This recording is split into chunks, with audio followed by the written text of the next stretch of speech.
어떤 제3자가 들어보지도 못하는 어떤 사람이 그 상표를 등록을 해놓고 아 이거 태국에는 내가 등록했으니까 내가 권리자다 하고 못 쓰게 하는 거예요. 그래서 이제 막 영업 준비 다 해가지고 매장 내고 막 홍보했는데 갑자기 상표권자 나타나가지고 내 상표니까 못 쓴다 라고 하면 다 접어야 되는 거예요.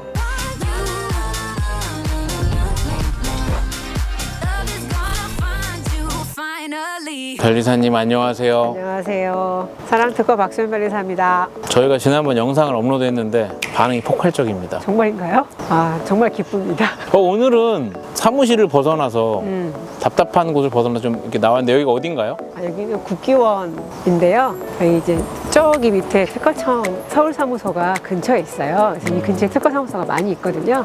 저희 사무실 근처입니다. 네, 국기원 안에 작은 공원. 국기원 많이 와보셨어요? 아니요.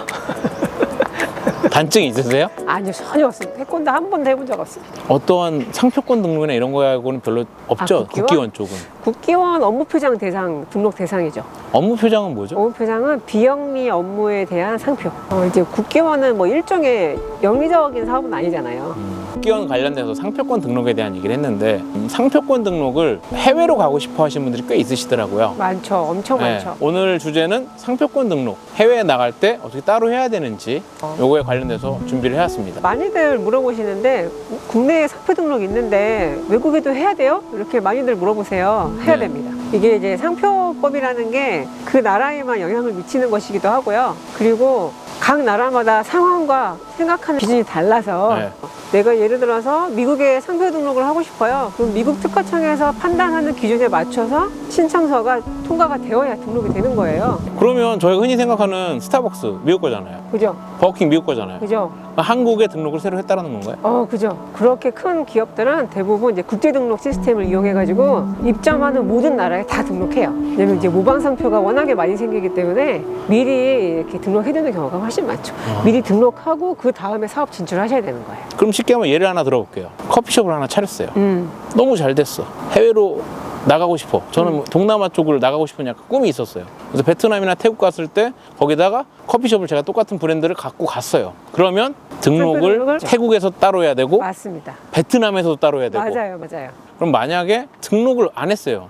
괜히 알아보는 절차도 귀찮았고 바쁘기도 이런 분들 있잖아요. 많죠. 몰라서도 많죠. 있고. 이런 분들이 등록을 안 했을 때 오는 폐해는 어떤 건가요? 이제 가장 크게 타격을 줄 수 있는 거는 어떤 제3자가 들어보지도 못하는 어떤 사람이 그 상표를 등록을 해놓고 아 이거 태국에는 내가 등록했으니까 내가 권리자다 하고 못 쓰게 하는 거예요. 그래서 이제 막 영업 준비 다 해가지고 매장 내고 막 홍보했는데 갑자기 상표권자 나타나가지고 내 상표니까 못 쓴다 라고 하면 다 접어야 되는 거예요. 그게 가장 크고요.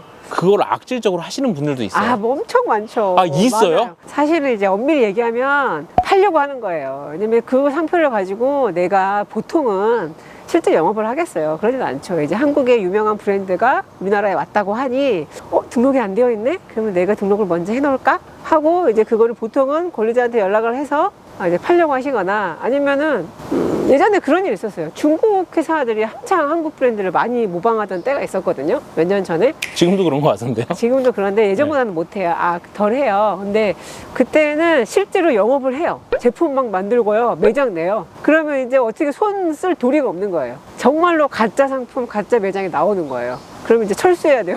달리 방법이 없어요. 그 뭐 예를 들어서 이제 설빙 같은 경우가 되게 유명한 케이스인데 설빙이 그런 사건이 있었어요? 설빙이 있었어요. 한 2018년인가 등록 없이 중국에 진출했다가 거기에 엄청 비슷한 설빙 원서였나? 뭐 이런 브랜드가 있어가지고 거기랑 5년 싸우고 결국 이제 무효는 시켰지만 그 중간에 또 브로커가 있었거든요. 이렇게 설빙 브랜드를 중국에다 만들어주는 이제 그 중간 에이전트가 설빙한테 엄청 크게 손해배상 청구했다고 하더라고요. 정말 큰 문제가 생길 수 있습니다. 이거 썸네일로 써도 될까요? 꼭 하셔야 돼요. 그 롯데마트 같은 경우도 중국에 진출했다가 잘 안 돼가지고 철수하면서 사업이 많이 기울었거든요. 그런 일이 되게 많아요. 이게 해외에 진출한다는 게 쉬운 일은 아니죠. 사실 준비도 되게 많이 되고 비용도 많이 들었을 건데 그거를 사실은 이제 소송하느라 5년 동안 허비한 거예요. 해외 상표권 등록이 생각보다 매우 중요한 문제네요. 엄청 중요하죠. 그러니까 그게 저희가 이제 프랜차이즈 큰 것만 말씀을 했잖아요. 오시는 분들이 다 대기업이 오시는 건 아닐 거 아니에요. 어떤 예시간인지 한번 말씀해 주시겠어요? 최근에 했었던 거를 예를 들어서 한번 말씀해 주실 것 같아요. 작은 상품마저도 해야 된다 이런 것들. 되게 일상적으로 해서 예를 들어서 이제 그 아마존에서 제품을 팔고 싶어요. 내가 제조를 할 수도 있고 아니면 이제 소싱해가지고 브랜드만 붙여서 판매를 할 수도 있어요. 근데 아마존에 등록해가지고 제품을 팔고 싶단 말이에요. 그러면은 미국 상표 출원을 하셔야 돼요. 그러니까 원래는 미국에 상표 등록이 없는 상태에서 그 상표를 썼을 때 어떤 상표적인 리스크가 있기 때문에 등록을 하셔야 되는 건데, 지금은 아마존에서 상표 출원이 없으면 그 상세 페이지 업로드를 못하게 한대요. 그러니까 이제 그런 플랫폼들이 이런 지식재산권 침해 문제가 생겼을 때 중간에서 관리 책임을 져야 되니까 되게 엄격하게 관리하거든요. 그래서 아마존 셀러들이 미국 상표 출원 엄청 많이 하세요. 작게는. 그리고 뭐 제품 있는 회사들 같은 경우는 수출을 어차피 염두에 두고 계시기 때문에 의료기기 같은 경우는 이제 미국이나 유럽에 많이 하시고요. 그리고 이제 식품 브랜드, 동남아에서 요즘 한국 식품이 되게 잘 되거든요.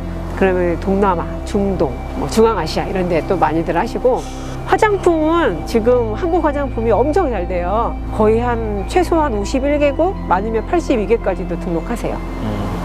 너무 잘하시는데 사업을 해보실 의향은 없으세요? 아, 제가요? 네, 아이, 해외로 나가서? 변리사업 열심히 하면서 이제 해외 상표 등록하시는 거 도와드리면 충분합니다. 만족하고 있습니다, 지금. 이 핸드폰 케이스 네. 이런 것도 작은 거지만 그럼 해외 상표권을 등록을 해야 된다는 거죠. 그죠. 만약에 이제 핸드폰 케이스가 한국 제품이 지금 괜찮거든요. 그러니까 가성비 좋은데 품질이 좋은 제품으로 어느 정도의 어떤 밸류가 생겼어요. 그리고 이제 핸드폰 케이스가 메이드 인 코리아잖아요. 그러면 괜찮은 제품으로 인식될 가능성이 커요. 그러면은 최소한 이제 동남아라든지 중국, 뭐 중앙아시아 이런 데 잘 될 거란 말이에요. 그러면은 이제 핸드폰 케이스에다가 이름을 붙이시겠죠? 그냥 핸드폰 케이스라고 해가지고 메이드 인 코리아라고 해가지고 판매를 하시는 것보다 뭐 조그맣게 이름이라도 좀 붙여가지고 그러면 그 브랜드를 등록을 하셔야죠. 그래야 나만 쓸 수 있으니까. 유사 제품이 나오게 되면 다양한 방법으로 막을 수는 있는데 상표가 제일 확실하세요. 그리고 시대 흐름이 좀 그렇게 좀 바뀌어 나가고 있죠. 이제 그렇죠. 국내에서 하는 것보다 점점 뻗어 나가는. 원래도 우리나라가 이제 수출 제조 위주의 산업 구조였는데 요즘 이제 소비재도 워낙에 수출을 많이 하고 계시니까 제가 되게 좋아하는 돼지곰탕 브랜드가 있는데요. 옥동식이라고. 옥동식이 뉴욕에 매장을 냈는데 뉴욕타임즈에서 뉴욕에서 지금 제일 맛있는 맛집 8개 안에 들어갔어요. 이제 그래서 식당 브랜드들, 우리나라에서 맛집으로 알려진 식당 브랜드들이 미국에 지금 진출을 엄청 하고 계시거든요. 이제 그런 것들도 가능하다는 거고 다 상표 등록을 하셔야 됩니다. 생각보다 되게 중요한 요소. 맞아요. 하지만 모르고 있는 분들이 꽤 많다라는 거. 맞아요. 그거는 진짜 맞는 말씀이세요. 그러니까 우리 PD님이 식당을 뉴욕에 내고 싶어요. 그 부동산 매장 알아봐야지, 인테리어 해야지, 직원들 뽑아야지, 뭐 이런 거 하다 보면은 시간이 없어요. 상표를 해야 생각 자체를 못 할 수가 있거든요. 근데 그걸 안 해놓으면 그 옆집에 옥동식이 생겼어요. 그럼 막을 도리가 없는 거예요. 반드시 하셔야 됩니다. 정말 중요합니다. 상표권 등록하는 방법이 어렵나요? 일단 저에게 오시면 간편하고요. 그런 게 많아요. 변리사 도움 필요 없이 상표권 아니에요. 등록하는 방법 이런 게 나와 있어요. 잘못된 것도 있고 맞는 말도 있고 아닌 것도 있잖아요. 그런 거 좀 약간 얘기해 주시면 좋을 것 같은데. 국내 상표 출원 혼자 하시겠다. 그냥 뭐 해보시라고 해요. 이게 그 브랜드가 엄청 중요한 브랜드 아니면 그냥 트라이 한번 해보고 되면 되는 거고. 왜냐면 대리인 없이 하는 상표 등록도 한 60%, 70%는 등록률 나와요. 이제 해외에서는 달라요. 내가 이름을 바꿀 수 없는 상황인 경우가 많아요.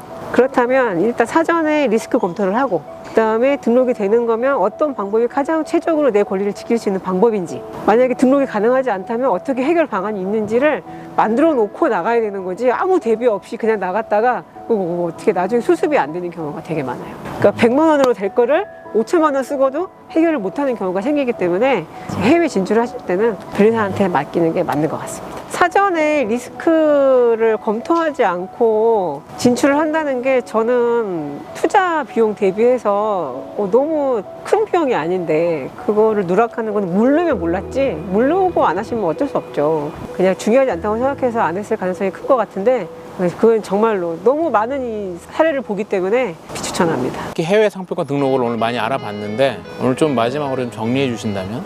제품이든 서비스든 해외에 진출하시겠다면 상표 등록은 꼭 검토하셔야 됩니다. 그거 하려면 어떻게 해야 되죠? 저한테 오시면 되죠. 역삼역 4번 출구에 있습니다. 오늘 감사합니다. 인사 마지막으로 해주시면 될 것 네, 같아요. 감사합니다. 박수현이었습니다.